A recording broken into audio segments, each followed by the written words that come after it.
দ্বিতীয়ত জাতিসংঘের রিপোর্টে আরেকটা খুব ইন্টারেস্টিং ফ্যাক্ট আছে। তারা বলছে অলমোস্ট অ্যাবাউট 70% তারা যে স্যাম্পলিং করেছে সেখানে স্নাইপার দিয়ে মারা হয়েছে।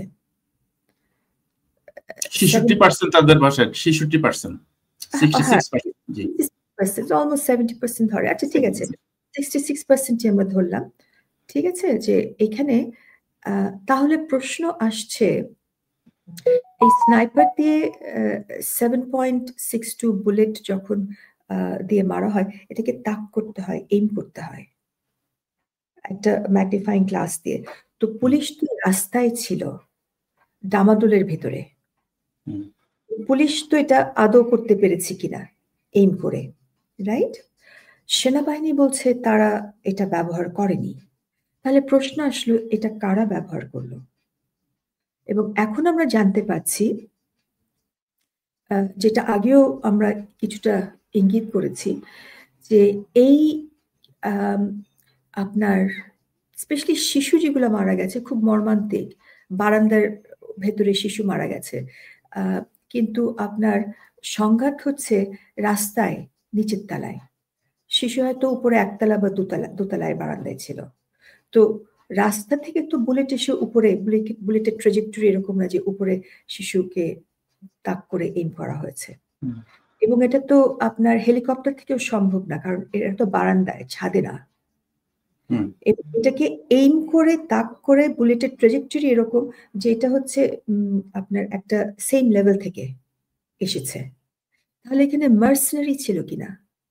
এরা কারা? আমাদের কাছে কিছু ছবি আমরা দেখেছি যে মেট্রো রেলের উপর থেকে সাদা কাপড়ের সিলুয়েট দেখা যাচ্ছে, যারা এরকম স্নাইপার নিয়ে নিচে তাক করে আছে, কিন্তু আপনার নিচে রাস্তার লেভেলে সংঘর্ষ হচ্ছে মসজিদের সামনে, আপনার পুলিশ জনতা, এখানে আমরা মাদ্রাসার ছেলেপেলেদের সাথে।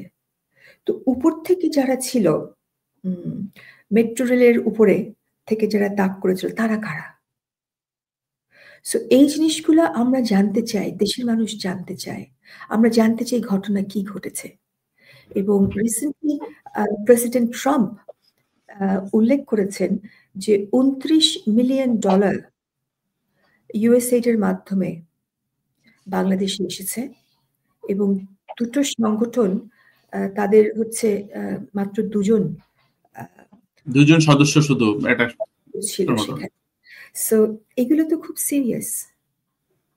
তো এগুলা আমাদের যে জিনিসটা আমরা বারেবার জানতে চাচ্ছি, যে এই স্নাইপার গুলা যেটা জাতিসংঘের রিপোর্টে আছে, এই স্নাইপার গুলা কেনাকাটা কে করলো, কারা করলো, কারা এগুলোকে ব্যবহার করলো, এখানে কোনো তৃতীয় গোষ্ঠী ছিল কিনা?